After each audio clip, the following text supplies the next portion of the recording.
I do mantra meditation a lot, but I work the downward current, pulling what is up in the heavens down. And sometimes I get instructions. Sometimes I'm lost in my own thoughts because I haven't meditated in a couple days and I have to let my thoughts go until they settle out and get quiet. But I think that's part of why I have all this stuff come to me, because I'm not trying to get out of myself and go up there. You can't do anything up there. It's about bringing that down here.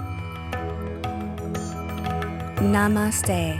You're listening to the Savannah Podcast. Join us on an exploration of Eastern spirituality, yoga philosophy, and conscious living for the new age. This podcast is a production of SavannahSpirit.com, the best place to shop for unique clothing, spiritual handcrafted jewelry, healing gemstones, and fair trade gifts from the Far East. Now, here's your host, Brett Larkin.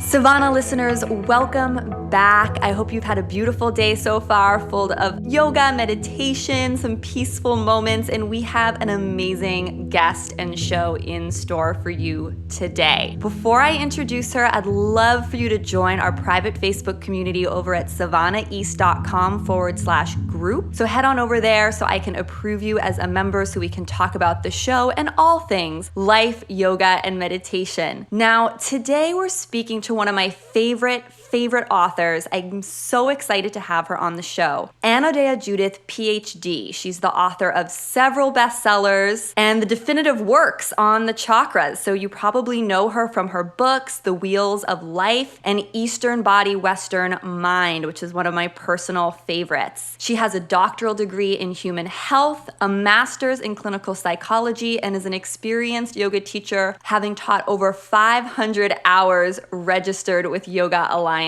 She is the foremost Western writer on the subject of the chakra system, on bridging the philosophies of East and West, and especially relating to the field of psychology. So today we're going to learn how the chakras can really be used with a top-down approach to manifest your highest aspirations and create what she calls your own heaven on earth. So Anodea, thank you so much for taking the time to be with us. Thank you, Brett. Exciting to be here. So tell us, I'm just going to dive right in. Tell us what you mean by this idea that we can use the chakra system to create our little paradise, our own paradise here on earth, and this idea of going top down as opposed to bottom up. Because I know, having read a lot of your books, you usually go through the chakras with us, starting at chakra 1 and then moving up. So tell us about this new approach. Well, after so many years of teaching the chakras from the bottom up, which is a logical way, it's the way it's mostly understood, that they are a ladder for liberation, a way to get to higher consciousness. And indeed, that's really true. But I also discovered that in the Tantric philosophy from which the chakras came, Tantra is a weaving of duality. And so there is an upward current and a downward current. What goes up must come down. And at the same time, I was manifesting a lot of things, and people said, how do you manifest so much? And I wasn't quite sure how I did it. I had to look inside and see. And I realized that the downward current of the chakras, which starts in highest consciousness, connected to source, connected to your higher self, connected to God, divinity, goddess, whatever you like to say is the higher absolute. And bringing that down is how we bring things from the thought planes to denser and denser levels until we manifest it on the physical plane. So I would love for you to tell our listeners, because I think most of them are familiar with the chakras, but some of them might not be familiar with this concept of the current of manifestation and the current of liberation. I think that's sometimes confusing for people. And my understanding has always been it's these currents that actually make the chakras spin and why the chakras are moving. Can you go into detail for people on that? Because I want to make sure they understand that before we go deeper. Well, I like to think of the core of the human, which in Sanskrit is called the Sushumna, as a rainbow bridge. You know, so many people associate the chakras with the rainbow colors. And the rainbow bridge mythically connects heaven and earth. In fact, it's said that as the rainbow bridge breaks down, heaven and earth will be separated and doomsday will approach. So I think that we avert doomsday by reigniting the rainbow bridge within the Sushumna, or the core of each one of us. Now, a bridge has traffic in two directions. northbound and southbound. And so the two directions, up and down, they're the most basic directions we have. What is above, what is below. And as upright creatures with a, upright spine, our consciousness really moves up and down the spine. There is a vertical hierarchy, if you will. And so as we associate the chakras with their elements, earth, water, fire, air, sound, light, and consciousness, we see that they go from the heaviest, which is earth at the base chakra, to the lightest and freest, which is consciousness, has no physical dimension. There's no limitation to it. And so as we move up, we liberate. We get to freer and freer forms. Water is freer than earth, which holds its shape. Air is invisible. Sound travels farther than air. Light travels farther than sound. So we liberate as we move up, and we get out of our fixed patterns and our addictions and our habits and our unconscious places. And by moving to consciousness, we have the ability to liberate ourselves from those patterns. So it's a very important upward journey. But what do you do then? There's so many people that have been 30, 40 years on the spiritual path pursuing higher consciousness. Meanwhile, the world is getting more and more messed up. And I think it's time that we came down out of our perch and said, what can I do about this? And, you said at the beginning how we can create our personal paradise. My real agenda in this is not just a personal paradise, but a global paradise. How do we create heaven on earth? How do we co-create that together to make a world that works, a world we can thrive in? Beautiful. So I know so many of us, when we come to our mat, we have this experience of feeling connected maybe by the end of class to something greater than ourselves. And so that experience is that current of liberation where we sort of remember. And I'm so excited that you brought up and maybe are gamed a little bit to talk about Tantric philosophy, because that's something I love as well. And this idea that we travel up Sushumna or Brahmanadi to connect with, how would you describe it, this space beyond the seventh chakra? It's like the space from which we came. I sometimes describe it as like the space before the Big Bang, the space of no thing, of universal intelligence. What are your words for it? Consciousness is a field in which we are embedded, from which everything is made, in the same way that the internet is now a field of consciousness. And then you download something on your little computer and you point your browser toward a website and you download that. Well, our attention is a facet of consciousness that's like a browser that goes out in this field, and it can download whatever our attention is focused on. My attention is focused on you right now, and so I'm downloading your image and your words. That's what I'm seeing, and I'm not thinking about other things. So I think it's a grand field. You can call it the absolute. I think of it as divine. It is the creative intelligence that is the mystery of this universe. So we access that through our yoga and meditation practice. And then why I love the Tantric philosophy, it says you're bringing that intelligence back down with you, right? Into your daily life. And so that's now that current of manifestation. And that's why I would want to look at the chakras from a top-down approach. Right. And, very few people write about it like that. Very few people have looked at it. But once I explain it to them, they go, oh, that makes so much sense. So in the downward approach, you start with your highest consciousness. You go into meditation. You finish your yoga. You do your meditation. You ask, you get guidance. You get an idea.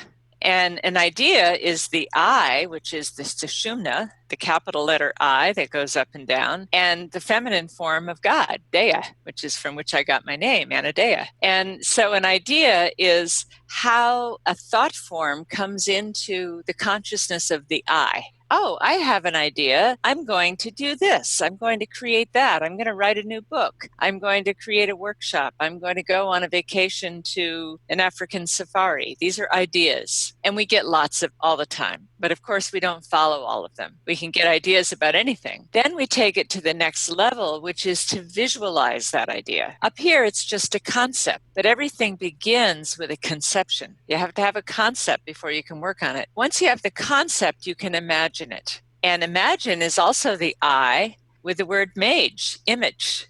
Mage is to make magic. And so when we imagine something, that's our first step down of consciousness coming into manifestation. What's your vision? Can you imagine creating what you want to create? Can you imagine a world that works? Can you imagine whatever it is, big or small, that you want to create? And that's where you get your vision. Your vision is, oh, here is the way I fulfill my life purpose.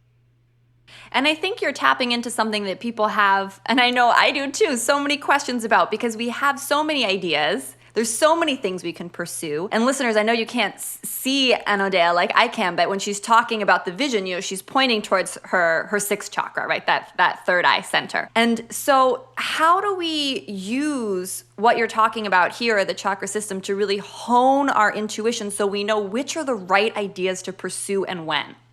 Well, this is what happens as you come down the chakras. Each one below is a little more limited than the one above. It's the opposite of liberation. So up in my crown chakra, I can think of anything. I can picture flying in a spaceship to a galaxy 600,000 miles away, but it's not going to happen. When I go to visualize it, I get a little tiny bit more specific. So what can I imagine? Well, if I'm looking at all my ideas, I go, well, I can't really imagine going to a distant galaxy, not in our current technology.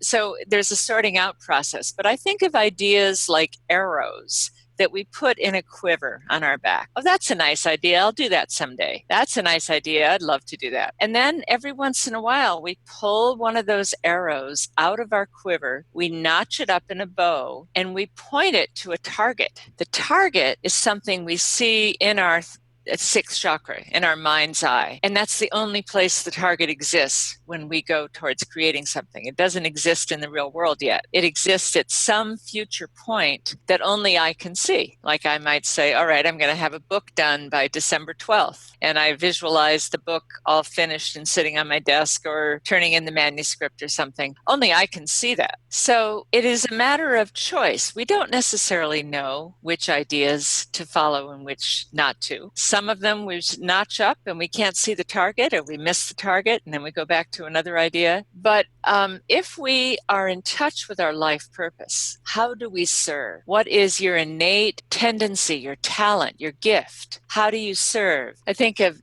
our gift is what the divine gave to us. Giving our gift is how we give back to the divine. And what advice do you have for listeners who maybe don't know what that gift is, or they want to use the chakras to tune in, or maybe get some hints about what their purpose might be? Well, we have a workshop that we do on this called Creating on Purpose. And in the workshop, we take people through a divination process to get more clear on their life purpose. Because you're right, a lot of people don't know. Usually in a workshop, about a third know their life purpose, about a third kind of sort of know, but it's very hazy, and a third have no idea. And so I see life purpose as actually very general. Like it could be to make people laugh, to bring healing, to create beauty, to communicate, to connect people, to bring people into play. These are kind of the general life purpose. And it's something that you would do no matter where you went. You could have a job that's off your career, but you still would be connecting people.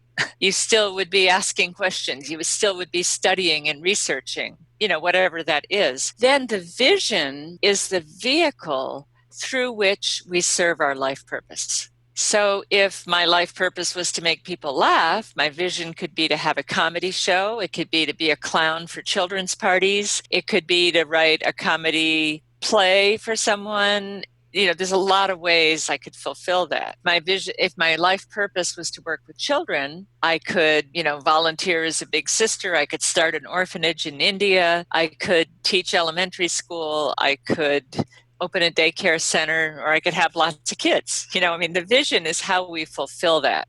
And that's what we need to get here, the vision of where we're going.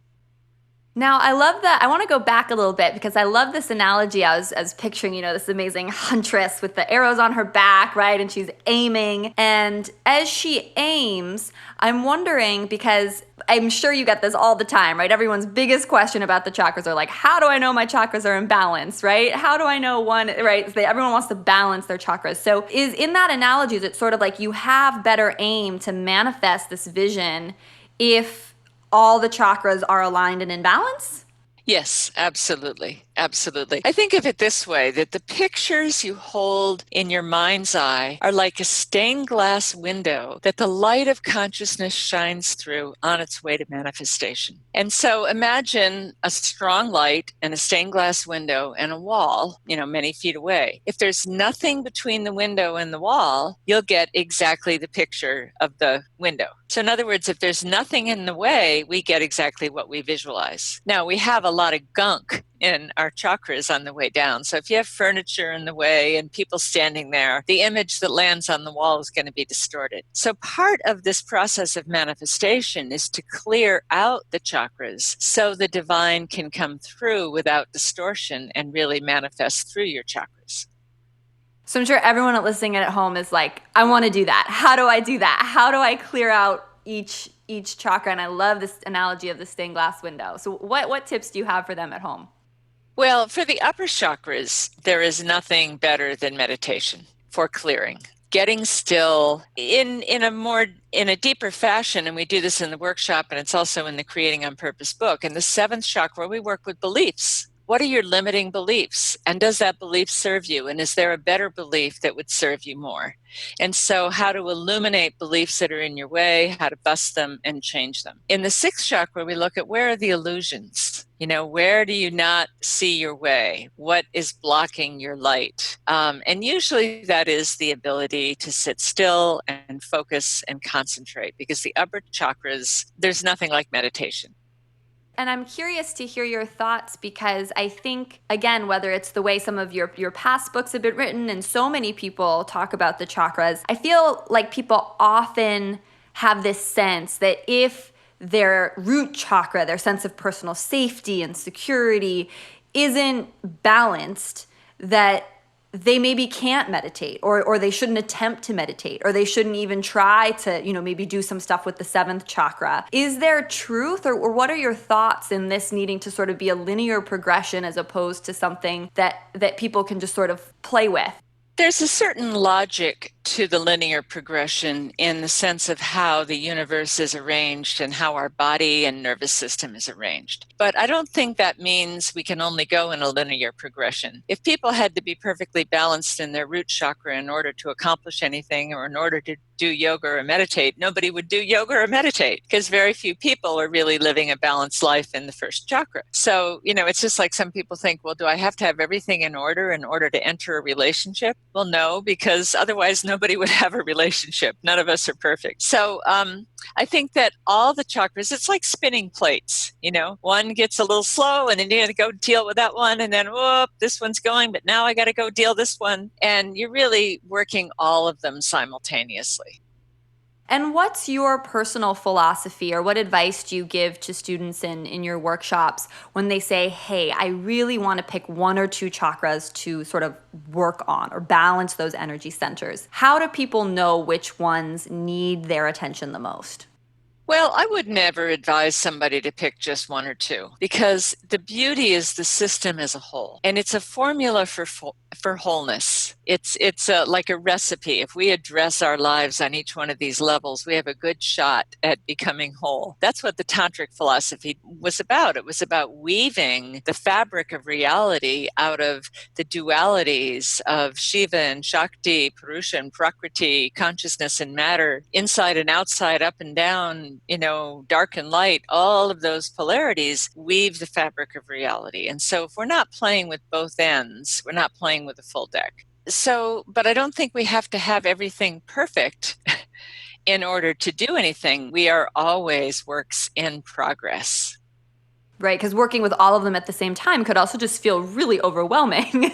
Well, not if you're working with your core, because the Sushumna connects all of them. So if you continually work with your core, then you have something to come back to. And that is really the quickest way to come into balance. We're out of our center, we're out of our core when we're out of balance.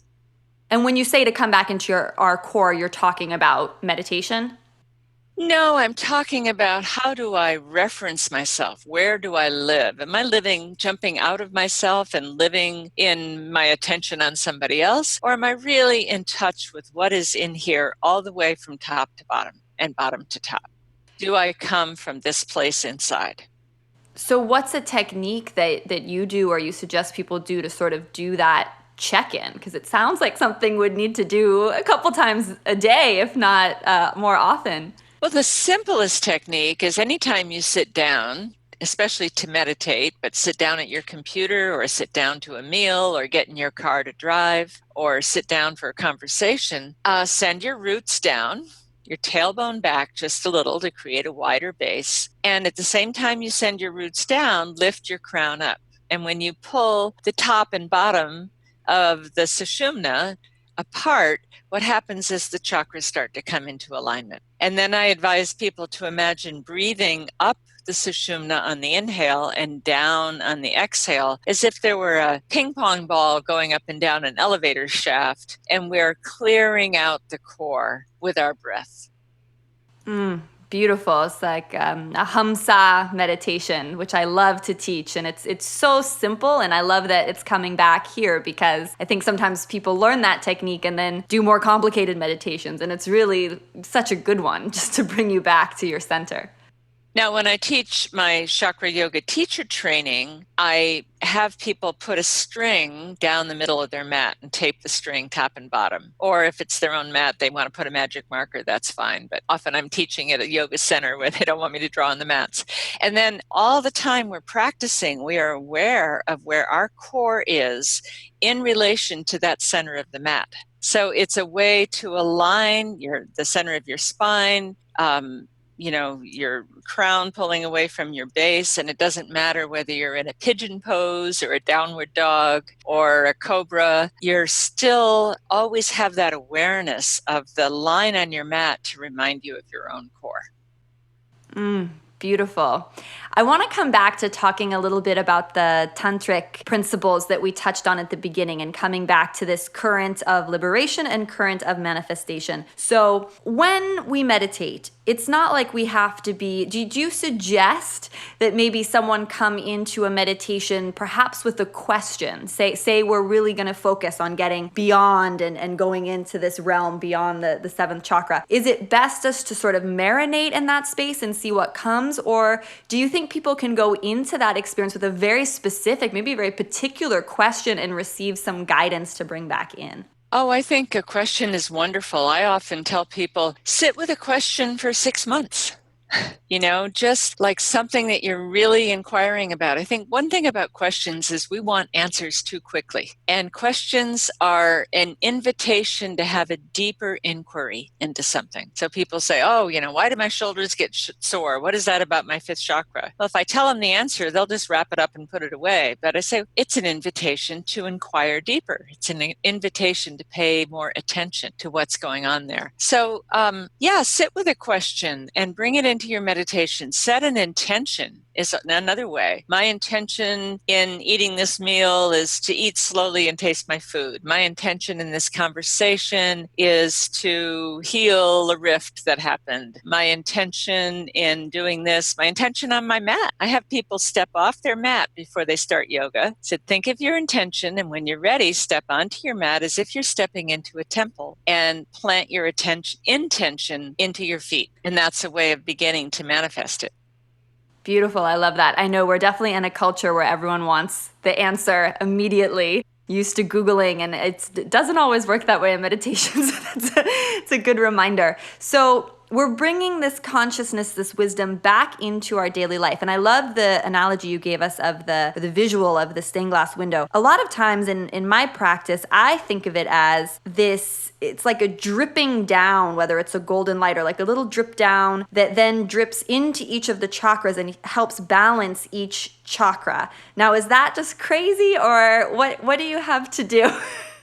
I mean, in the Sanskrit, they talk about it amrita, the nectar. And that is the nectar of pure consciousness that drips down from Bindu, the limitless point. I think of that point in the exact center of the 1,000-petaled lotus as a dimensionless point that we want to stay centered in our meditation. But just like a flower opens up to the sunlight and it drinks the sunlight in and down to its roots, we open our chakras. And actually, in some of the old texts, they were talked about like condensing chambers of consciousness, condensing it into denser and denser levels as we go down. So my meditation has always been to sit there, open my crown chakra, and, in a sense, drink.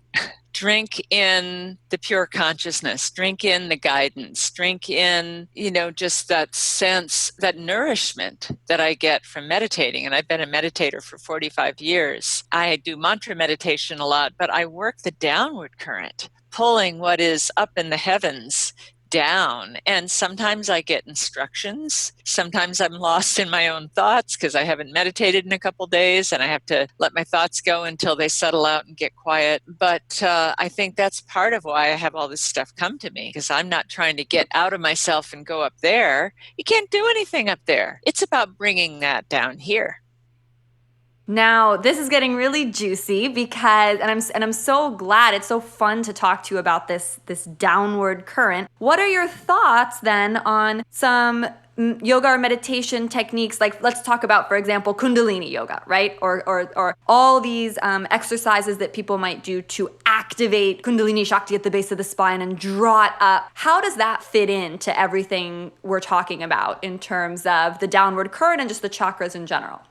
Well, Kundalini is largely focused on the upward current, but it also really strengthens the body.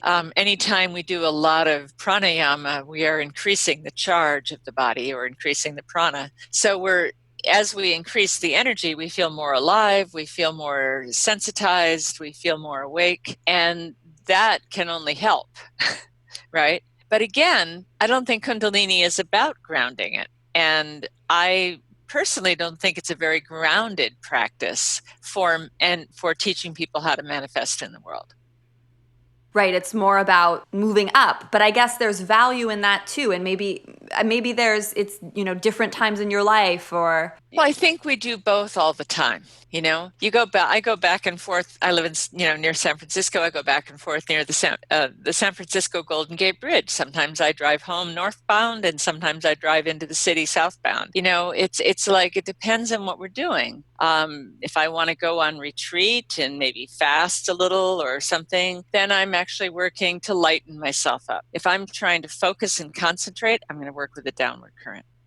I love asking people who come on the show about their personal practice, and this, in particular, their personal morning routines and their personal meditation practice. And I'd love to hear about yours, what your sort of morning or grounding or energizing practice looks like. And I know you mentioned mantra meditation, which I'd love for you to define for the listeners, and then maybe tell us a little bit about why mantra meditation in particular is something you're working with right now or works really well with these principles. Yeah, well, I was initiated into TM, Transcendental Meditation, back in 1972. So that was 45 years ago. And TM is a process where they give you a mantra.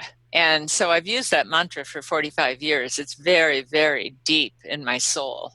It can run in the background when I'm driving. It's there all the time. So it has a deep power because I've used it for so long. I often do visualization. I watch my breath. I do lots of different kinds. But the mantra meditation has kind of been my staple, my fundamental practice. And like I say, I've been meditating for 45 years. I would say I don't always do it daily, but when I'm home or not on the road, I do daily. In fact, I'll not even be able to quite get my day started. Go, what's wrong? I don't feel focused. Oh, I haven't meditated. Lately I've been having an issue in my hips because I struggle with Lyme disease, but my yoga practice was to do a series of 7 sun salutations. Might not sound like very much, but I take it through the chakras with quite a bit of variations in each one that focuses in turn on each chakra. And that used to be my morning, about an hour practice. I could do it, in 40 minutes if I didn't have much time, or I could do it in an hour and a half if I wanted to hold the poses longer. And I managed to create it so that it goes through all the basic poses that you would do in kind of a, moderate level yoga class. And is this something that if you have your preference, you're choosing to do in the morning or the evening, or are you pretty disciplined about doing stuff at the same time each day? Because I think what's inspiring for listeners too is a lot of times we talk to, I know I talked to Shiva Ray a couple weeks ago, and she said she practices a lot in the evening. And I think so many people feel this pressure that they have to do it in the morning or that there has to be this certain discipline. So I always love it when people are willing to share like what it really looks like for them. Well, I have very little regularity in my life as it is because I travel a lot to teach. And so I'm getting up at 3 a.m. to catch a flight. I'm, time zone changes. I, go to the East Coast and I start teaching at 8, which is 5 a.m. to my body. And so nothing is very regular in my life. So I more listen to my body. And sometimes I practice in the morning if I have that time and the space and I feel like it. And sometimes I enjoy more practice in the evening when everything's done and I want to do a slower practice and, come down into myself. Sometimes I go to a hot yoga class in the middle of the day. Where I live, there's one at noon that I often catch because I can get up, do my meditation, get to my computer, do my various work, things I have to do, take care of emails, then slip out for lunch hour and go to a hot yoga class and then, come back and do a little more or something. And I have a pool, so I swim, I work out at a gym. There's a lot of different things that I do. I dance. I think it's so great to share. I'm very similar where it's very fluid, exactly what I'm practicing and when. And I think that's nice because I think so many yogis think they have to commit, to one style and one type of way of doing things. And, if they fall off the horse or change it up, that's not good. And it's just not the case. Well, yoga was never meant to be rigid. Yoga is about flexibility, right? Among other things. But, if we want to get flexibility in our spine and our joints, we need to be flexible in our life as well. And I think people can be too rigid. And so much of what we have today in yoga is really it's really a modern adaptation of ancient practices that came from, the Scandinavian countries 150 years ago. So, a lot of what we think is this die-hard yoga that goes back 4,000 years doesn't. And so rigidly adhering to that is missing the point, in my opinion.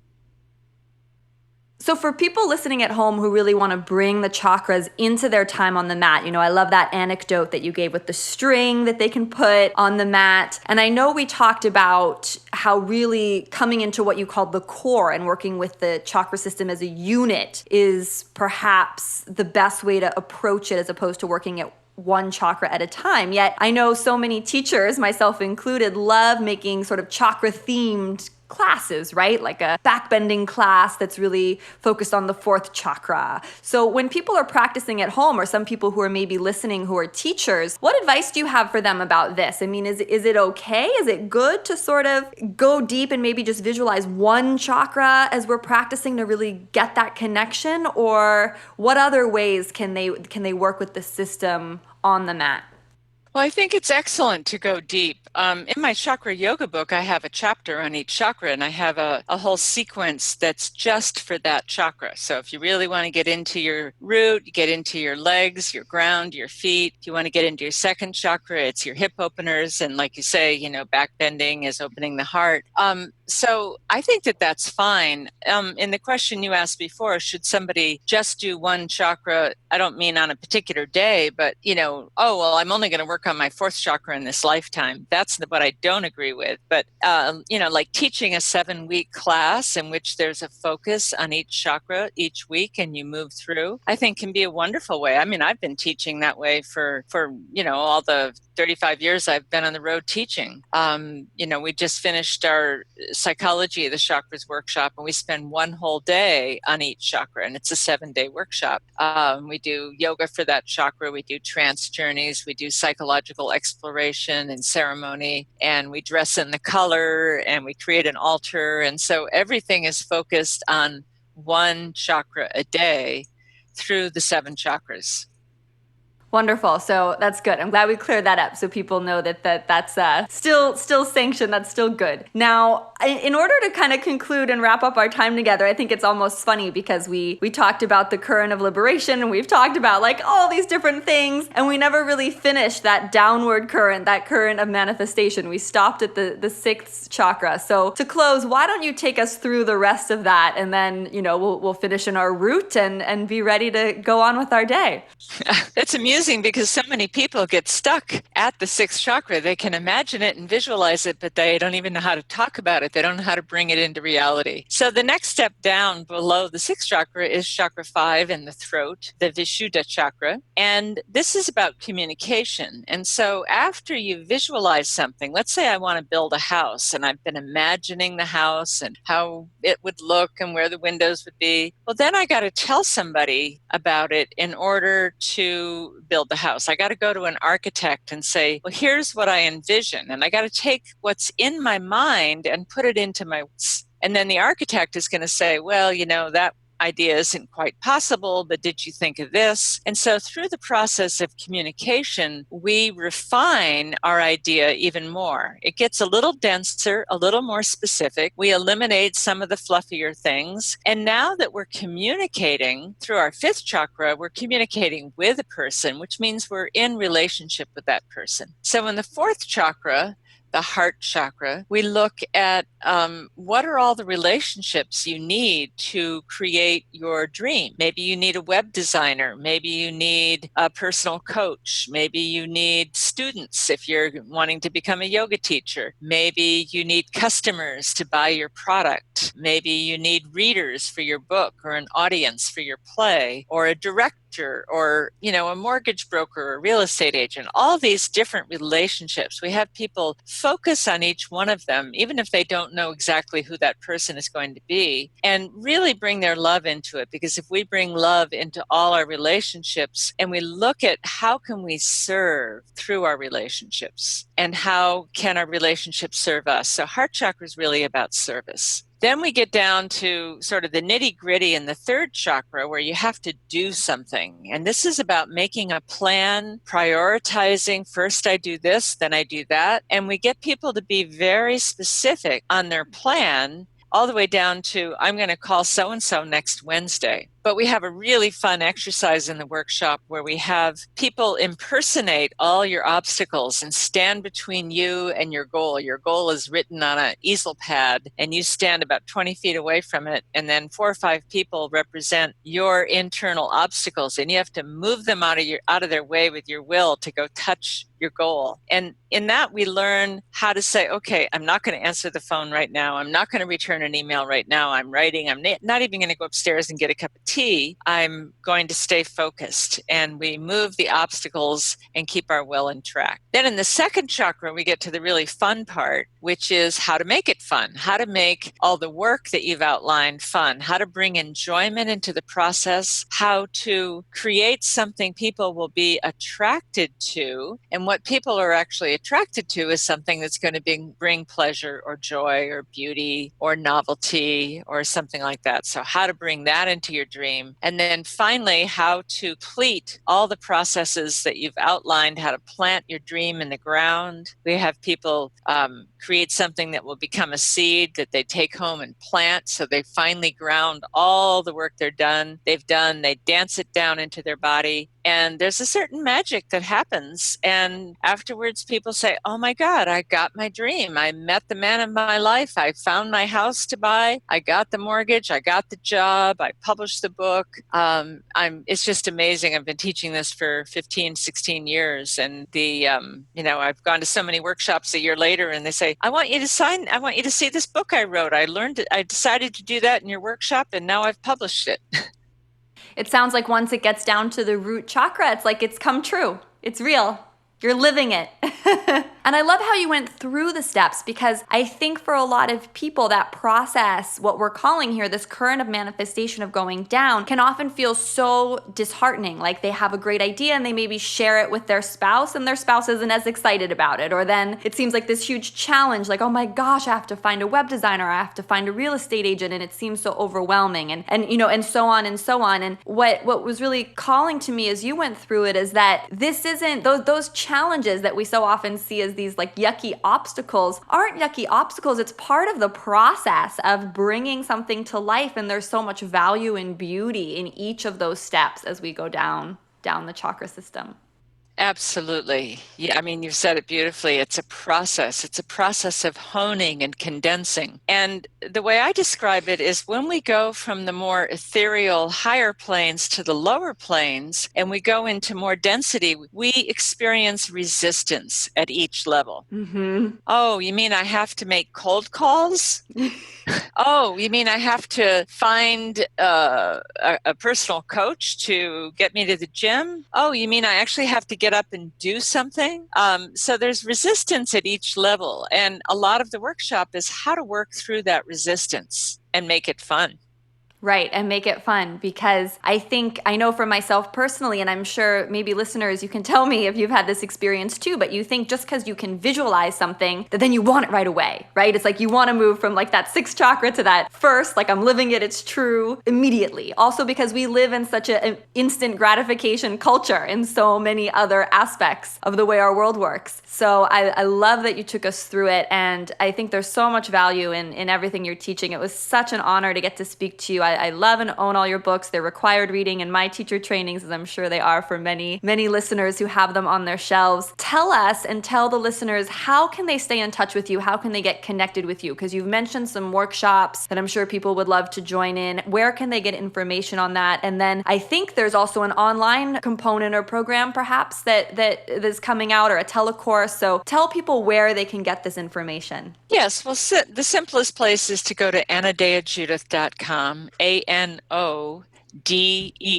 Judith.com, and that will show you my teleseminars. Some of them are upcoming. I have a 7-week called Clearing the 7 Windows to the Soul starting in September. I'm just finishing a 26-week online course. Next week is going to be our last week. And then there's online courses on my website that I've already done, but you can download and listen to as podcasts, or, you know, follow the course in your own way. We also have a lot of supplemental materials we send out with the downloadable courses. And then I teach really all over the world. You can find my workshops on anodeajudith.com, and my other website is sacredcenters.com. Think of the chakras as sacred centers of being. That's the website I've had for years. Anodea Judith is a little simpler to navigate. And the downward current is creatingonpurpose.net. And there's also a book called that, Creating on Purpose, that goes through everything I described today.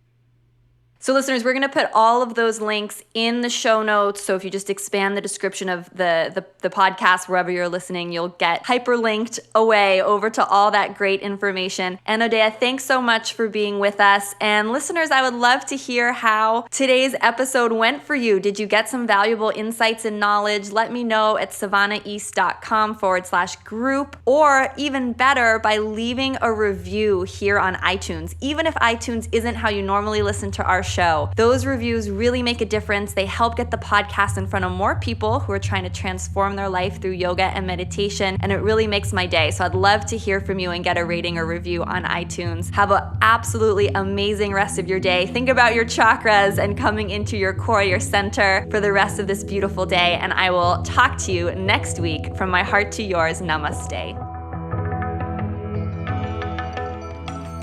You've been listening to the Savannah Podcast. To find out more about Savannah, go to savannahspirit.com or follow Savannah on Facebook at facebook.com/Savannah Spirit. For daily inspiration, check out our blog at savannaheast.com. Be sure to join us next week for a new episode, and thank you for listening to the Savannah Podcast.